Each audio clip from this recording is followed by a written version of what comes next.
Do it. Record. And we're going to have a rolling start. Where are you today, Michael? Hey, John. I am in San Diego, California. Oh, nice. You just got back from your wedding, right? Yeah, that's right. My wife is Brazilian, so we found a good halfway point for the Americans, Brazilians, and we did it in the Dominican Republic. So it was a really Oh, good time. Yeah, really fun. that's awesome.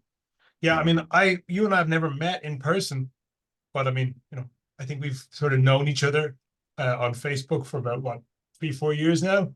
So, Yeah, maybe even longer. I think maybe 5 years. Yeah. so it's been cool just seeing like, your posts 2, 3 years ago, like from, which is clearly like you've just met this new girlfriend and you're just dating or whatever, to seeing your wedding photos last month. And yeah, that's just a beautiful thing. And obviously, the next step is probably having expanded family photos in the coming years. And it's really nice to see that people's life journeys play out that way. Even if you've never met them in person, you feel like kind of connected to them through that stuff. Yeah, absolutely. Yeah, I appreciate that. It's fun. I was driving around yesterday and just came to mind. I was like, wow, I'm just really grateful for social media and Facebook. It's really fun to connect with people and um, yeah, like keep in touch and connect with people that you maybe never would have without it. So it's great. Awesome. And do you most of the time live in the US? Because it seems like you've done a lot of traveling the last few years. Yeah, so we just came back to California um, in December of 2023, so just about 5 months ago. Um, but yeah, for 2 years we were digital nomads. So left in 2021 and spent 2 years outside of the country living in different places. So yeah, that was a great experience, but it also feels good to plant some roots down back again and just have a little have a little consistency in the routine. But yeah, it was a great time. Well, and am I right in thinking these days, like you are a marketer and you're hosting a lot of online events these days with like business consultants and people like that? Yeah, so I'll just I could just give a quick little snapshot of my journey. So um, back in 2018, kind of fell down the internet marketing rabbit hole. Okay. I tried to start a lead generation agency, which didn't go well. Hmm. But through that experience, I kind of discovered, that copywriting really should have been my path all along. I was a journalism major in university, and then also spent a very short amount of time in Hollywood because I wanted to be a screenwriter and director. So it was kind of like that moment, like where I should have been writing the whole time because that was kind of my thing. But yeah, so I started working with copywriting clients full time in 2020. Um, I quit my job right at the beginning of the pandemic. Just like got one client and was like, you know what, we're gonna go all in on this thing.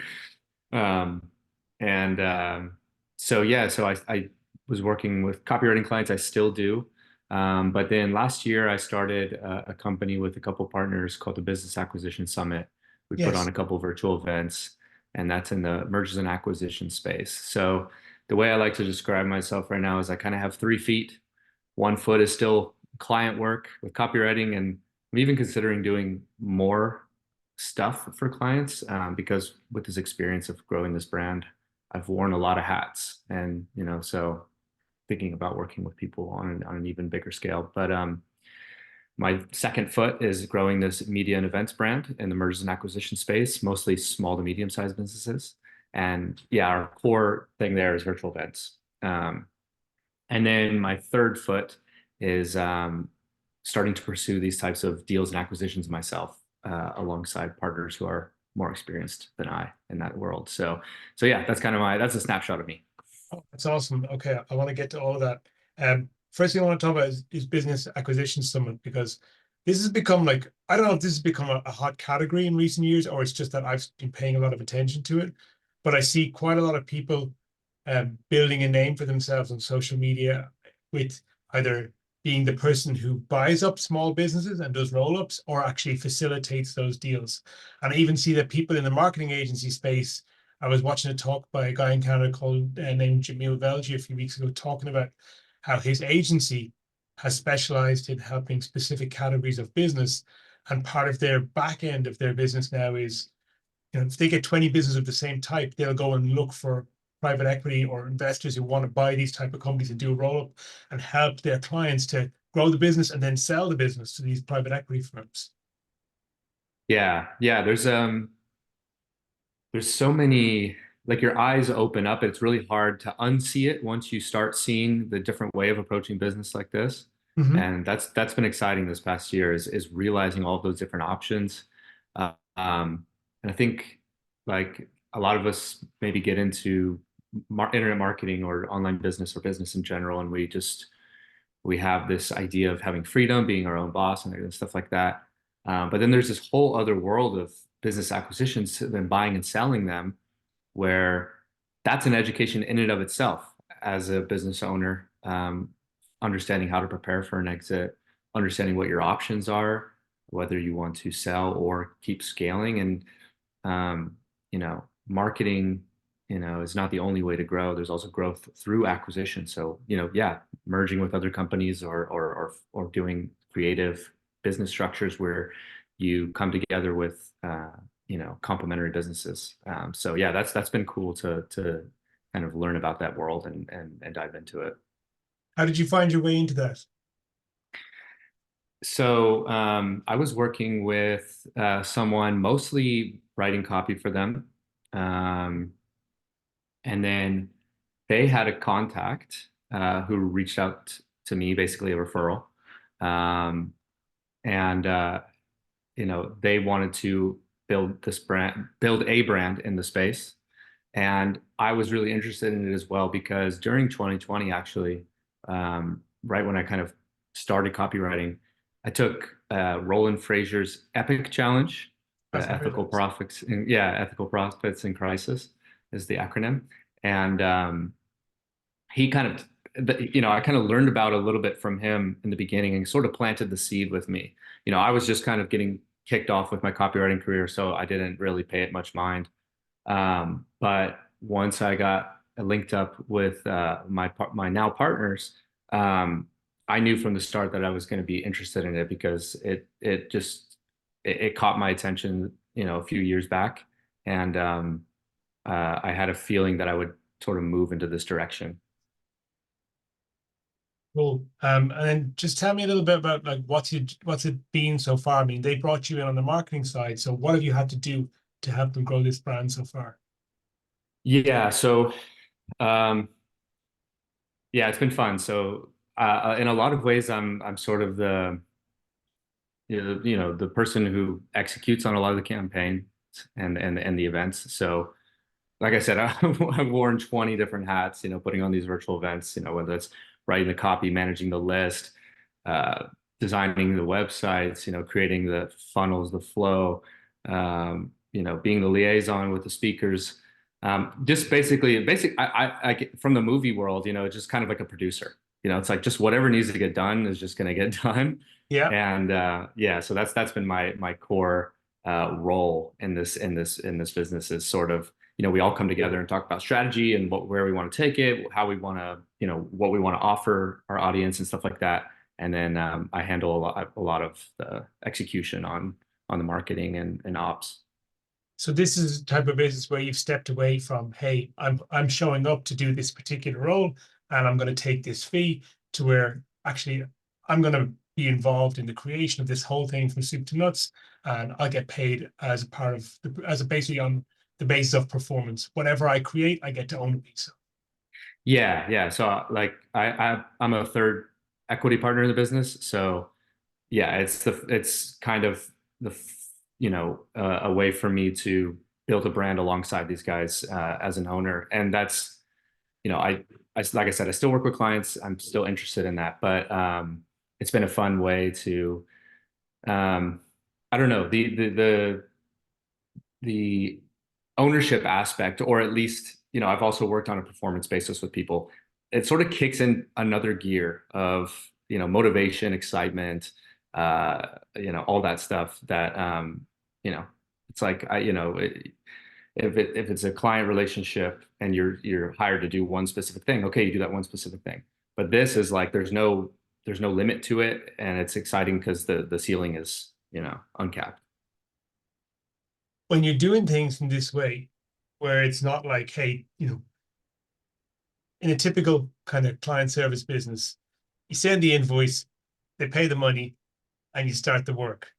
But in doing something like this, it's much more about building these relationships that are built on trust, and that everybody has to kind of give more than 100% in the expectation that in the fullness of time, everyone will be duly rewarded.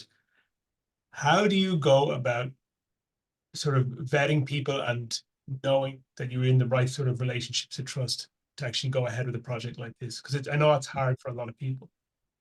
Yeah, you mean like in terms of selecting a business partner? Yeah, knowing that you're working with the right people and that this is the right group of people to put together, and that the trust is there, because trust is, forget contracts. Trust is what really matters in something like this, right? Yeah, that's a good question.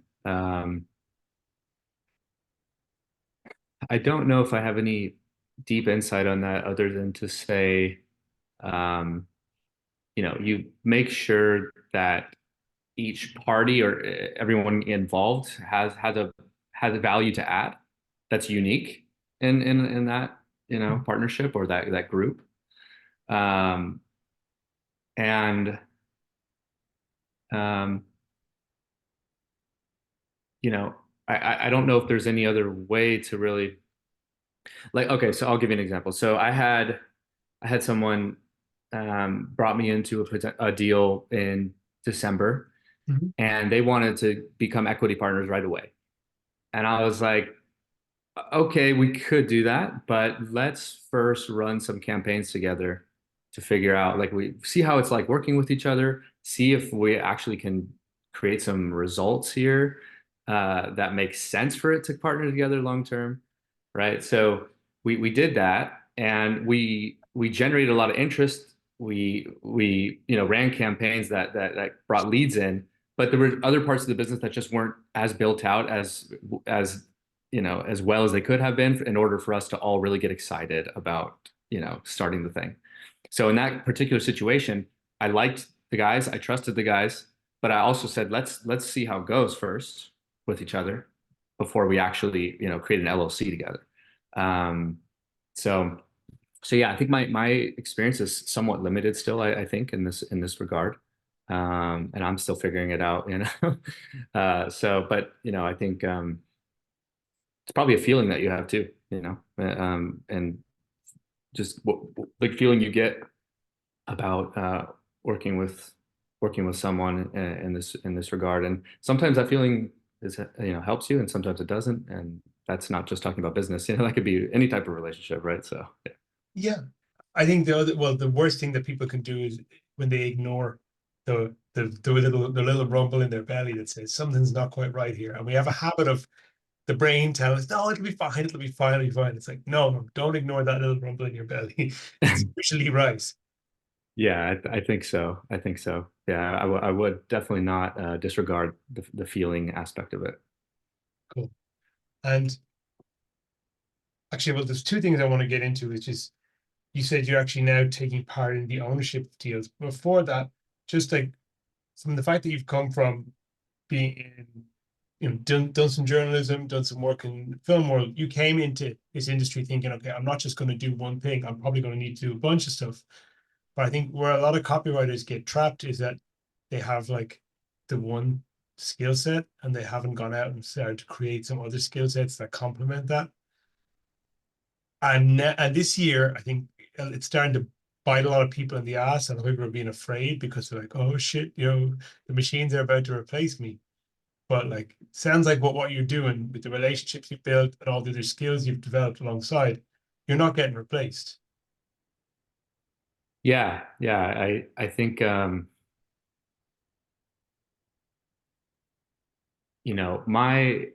my sort of initial push into this world was freedom.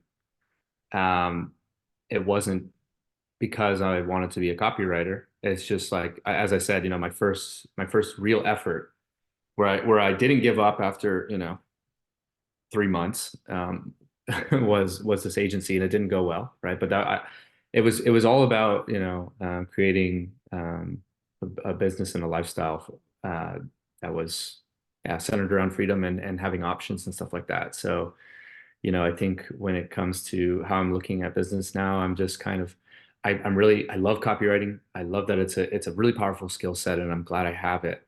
But I Hmm. don't necessarily see myself, doing that for, like 10 years from now, I'm doing that exactly the same thing. I want to kind of evolve and play, you know, play a game where um, I can, yeah, just grow as a person too, because I've realized that's also a big value that I have is seeking out opportunities for growth and evolution, basically. Awesome. Yeah. It's it's now the way I look at it is it's like it's a foundational marketing skill, and marketing is a foundational business skill. But it's quite a limiting identity. I think maybe sometimes people are make it too much of their identity, and it's Yeah. and then at some point they outgrow it and they're like, oh shit, now I gotta figure out who I am now. Start over. Start over. Yeah. Well, yeah, I But mean, I see that that's still a challenge for me now because copywriting is my most developed, strongest skill set. mhm. So you want people to know that you do that. But at the same time, yeah, I mean, at least for myself, like as I've kind of, you know, jumped into these different opportunities and different levels of participation, I guess, in a business. Um, you know, it's like all it's funny because like a lot of the skills that I learned before hitting copy, that didn't quite work out in terms of creating a full-time income, right? But they've now come back around full circle, and I've used some of the things that I learned that are not just copywriting in the more big picture uh, application of marketing, basically. So, yeah. But yeah, yeah, I mean, it's like it's a bit of a pickle that you find yourself in if you're, working with clients, it's like you want them to know what you can do for the business and you don't want to go too general, right? So yeah, I'm still figuring that out myself. I mean, what I did just 2 years ago, or maybe 3 years ago now, was just to start calling myself a consultant. And I got that from watching an old Dan Kennedy video where he was teaching a seminar of copywriters. He's just like, lads, start calling yourselves consultants. You'll still get to write copy, but you can charge more money for it. I was like, oh, that sounds pretty good. That's not a bad idea. um, and you said you're actually starting to take to participate in some of these business acquisition deals. You want to talk a little bit about that? I mean, whatever you feel comfortable with, or without Yeah, your yeah. confidentiality, of course, as well. Sure. Yeah. Yeah. I won't go into too much detail on like specific deals, but yeah, like that's also what's been exciting for me as well is kind of realizing that, you know, us direct response people, I don't think we realize how well positioned we are for these types of opportunities and deals, which is like, um, I'm seeing there's like a lot of corporate people coming into this space of like, okay, I just graduated from Harvard Business School and I don't want to go work for a big consulting firm or a big corporation. I want to do this. I want to be a searcher and I Mhm. want to go into the SMB world and in ETA, entrepreneurship through acquisition. Um, and I know, there's a lot of people that do that and they're successful and they acquire a small business, they learn how to run it, they trial by fire and stuff like that. But I think there's also something to be said about people that come from the internet marketing background. They have these skill sets where if you threw them into a business, like they would have a North Star of knowing how to, write copy, generate leads, run basic campaigns. Yeah, customer acquisition, front end and back end, acquisition and monetization, those two things really.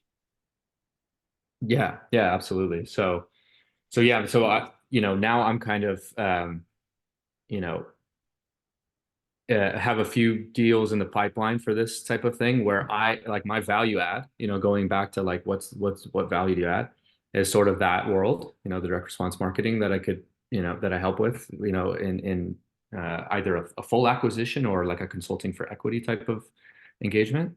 And then, have a team that is experienced in like the acquisition side of things.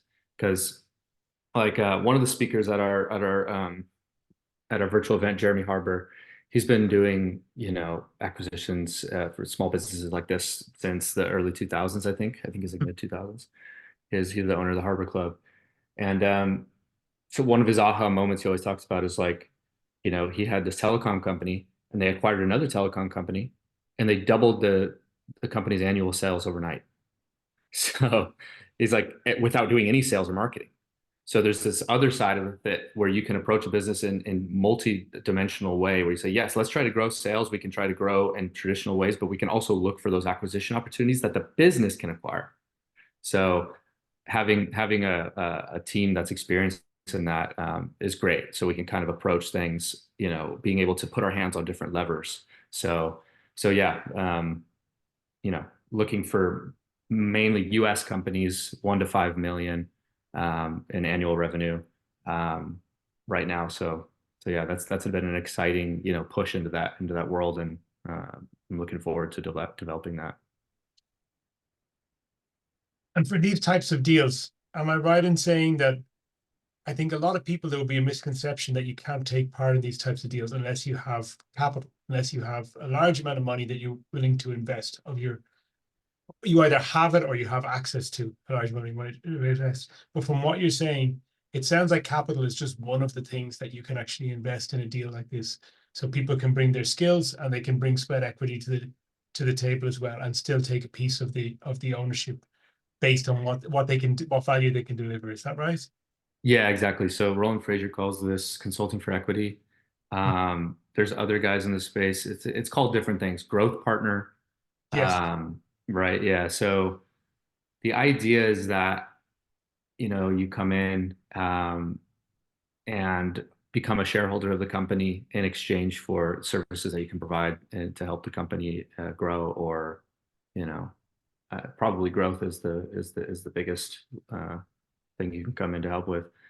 Um, but yeah, it's being able to come in and um, offer those services outside of a traditional client relationship, but more as a shareholder in the business. How would somebody who is maybe an experienced marketer, has a small agency, or has just done well working for clients and now wants to take on something more, how would someone like that start to find their way into this kind of space and start potentially having an opportunity to take part in deals like this? Um, Shameless plug of the Business Acquisition Summit. We have a lot of expert speakers that talk about it. So people with a lot more experience than I do in the space that share those insights. A lot of speakers that we've had on the past two virtual events. Some of them are free on YouTube. Some of them are, we have the recordings for sale. But yeah, there's a small, but I don't, like you said in the beginning of our conversation, I don't know if you've noticed, anyone watching this, but like it's picking up steam, this industry. And there's a small group of experts that have been doing it for a while, that are really gaining steam, and talking about it publicly. So yeah, I mean, I've mentioned a couple already on this call. Carl Allen's another big one that talks about this. So yeah, there's some good amount of growing resources out there. But from that's one thing, that's the knowledge side. But I'm talking more about access. How do you put yourself in a place where you can meet the kind of people who might be able to uh, make these opportunities available to you?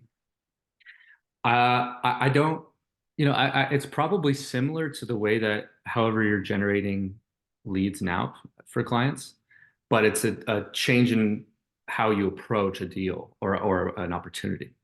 So it's probably not so much like really big on where do you look, but how do you take what you have and now you just pitch it differently of the opportunity to work with someone. That seems to be it. And the people that you're meeting in this space, are they, you talked about sort of internet marketing and people coming out from corporate.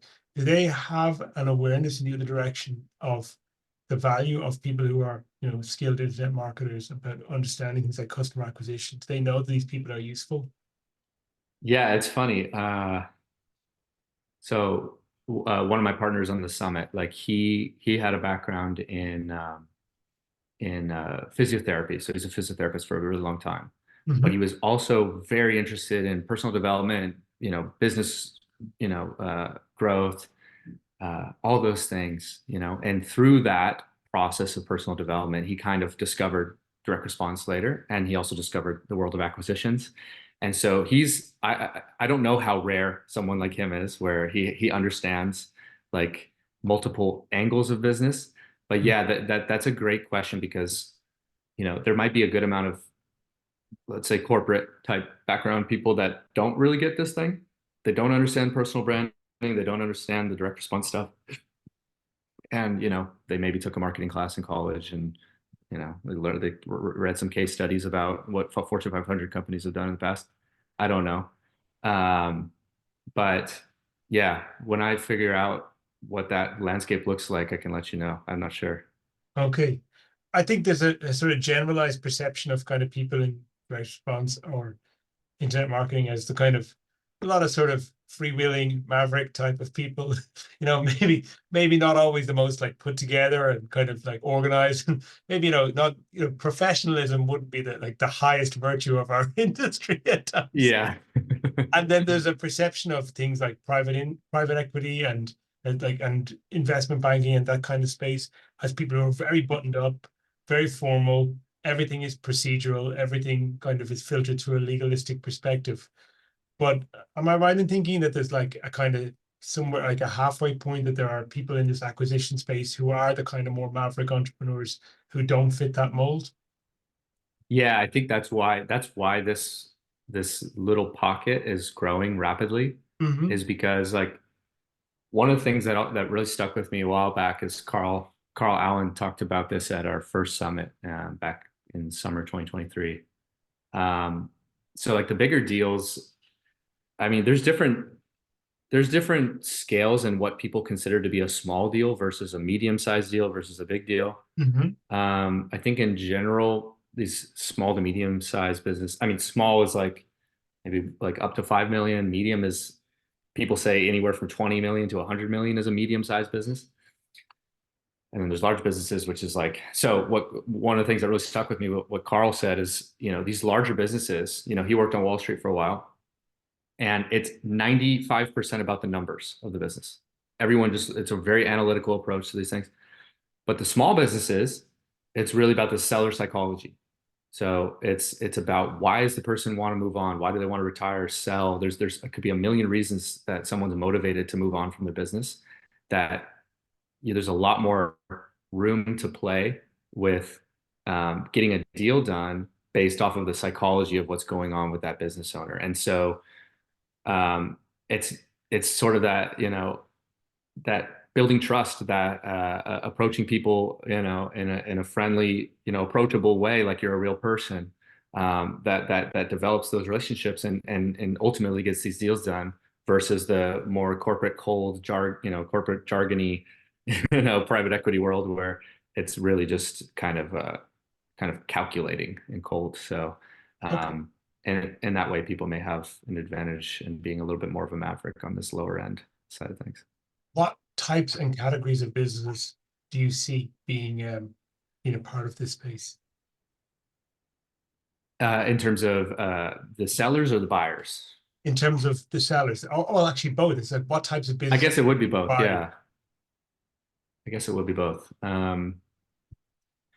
So there's a big push into blue collar into this Mhm. space. They're like really long-standing, businesses that are reliable. Some of them have more recurring revenue than others, but in general, they seem to, they have an inherent value in them.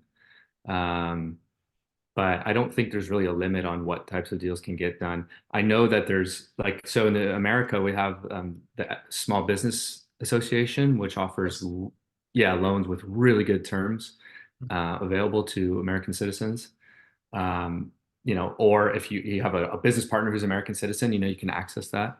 But they have some pretty strict, I don't know if it's super strict, but they have some requirements and businesses they won't fund, which should tell you something. But yeah, I think it's really up to you as an acquisition entrepreneur of like what you want to pursue, and you know. yeah, that's all I have. Okay.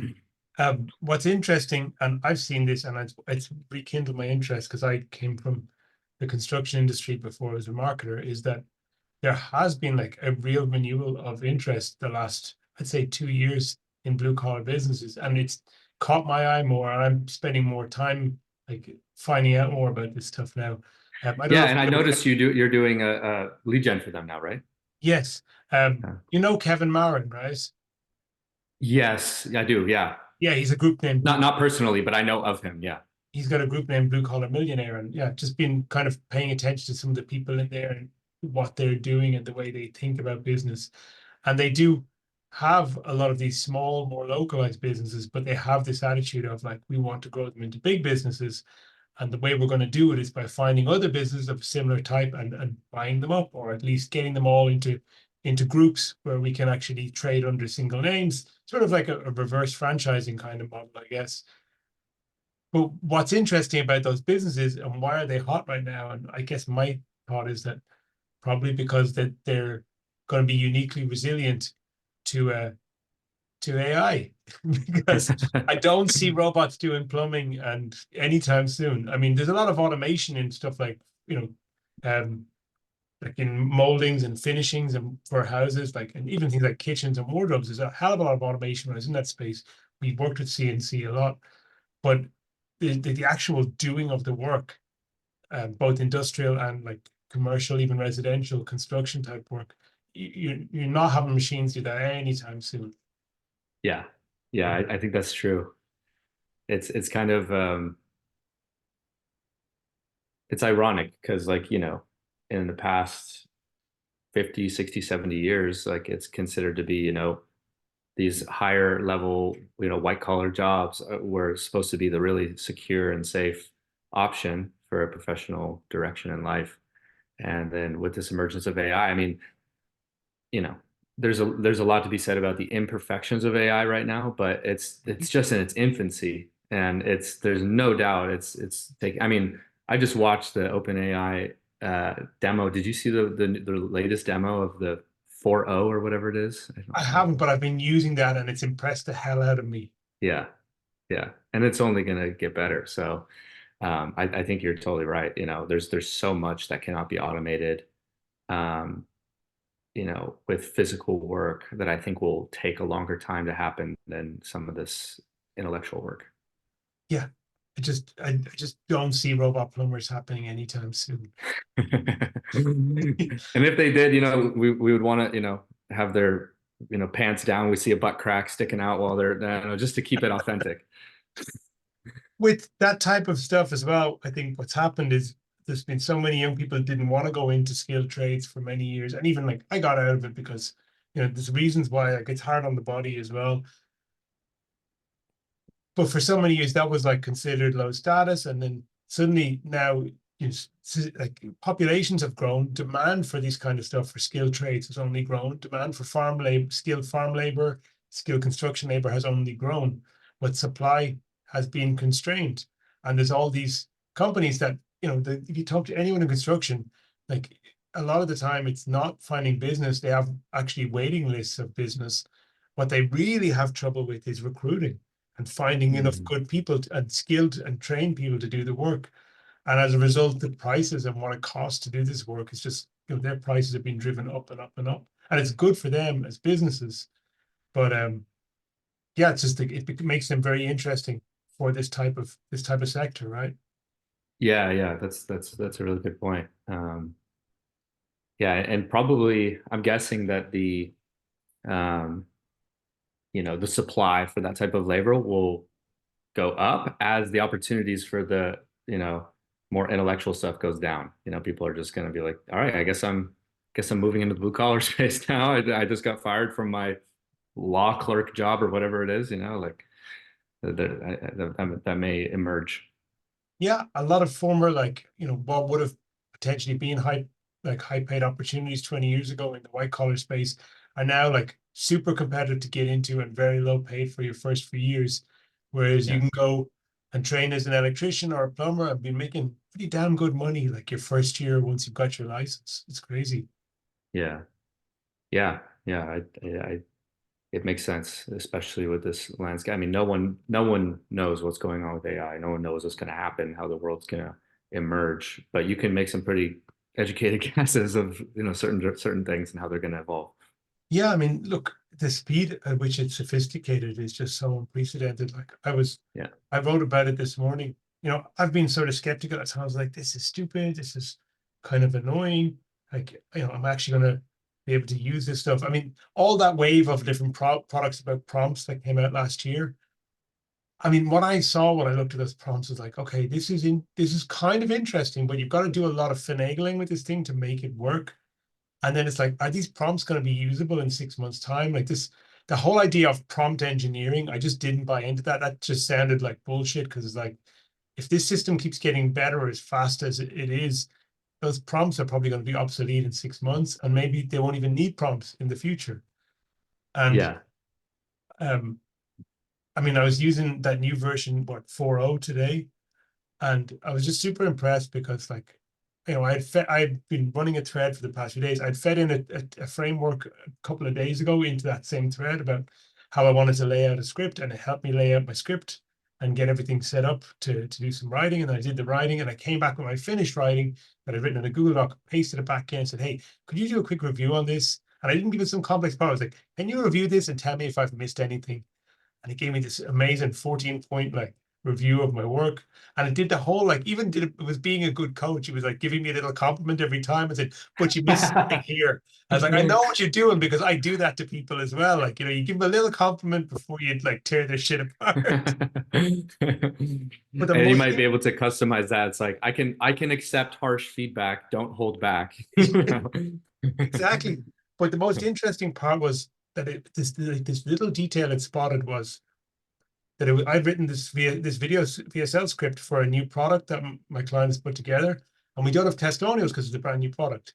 But my client is a very successful guy, been in business many years, so I used some of his personal career case studies to fill the proof gap where there wasn't testimonials for this specific product.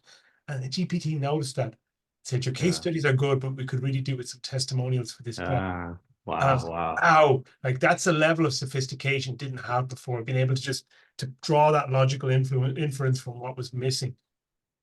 Yeah, that's really impressive. I've had this idea. I always have like, ideas for posts floating around that I'll probably write here in the next week or two, which is like, I remember one of the things that stuck with me a long time ago, when I was consuming some content from Tim Ferriss. He talked about like the quality of your life is determined by the quality of your questions. Mm-hmm. And I think it's a cool meta emergence that, you know, the best, responses you can get from AI is based on the best questions you can ask it and whatever the best prompts.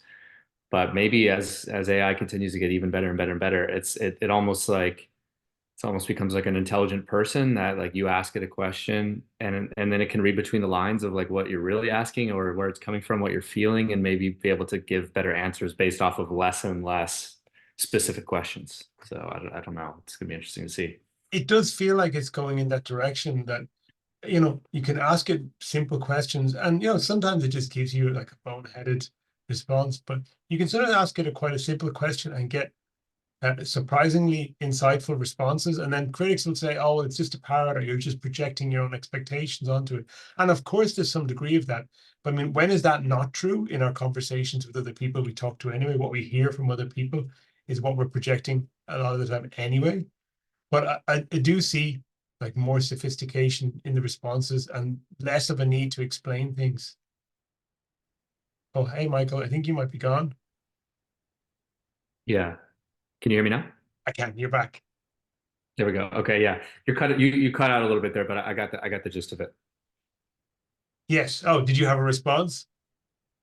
Yeah, you said as it gets more sophisticated, right? Like in those responses, right? Yeah, it seems to kind of have a better understanding of what you're actually asking these days without you needing to labor it with these like 2,000 word prompts anymore. Yeah. Yeah, and that's another reason I'm excited about this direction of business ownership and equity ownership Mm-hmm. is because, um, you know, if you see AI as a tool to be harnessed in the business, right? Well, there may or may not be certain jobs or roles that are at risk because of that AI. But if you're approaching it as a business owner or an equity partner and deploying it for yourself, that's just another level of financial security, moving forward, I think. So, Yeah, from the business owner perspective, once you're buying businesses that are not immediately under threat from it, it has the opportunity to make your business more profitable. yeah, yeah.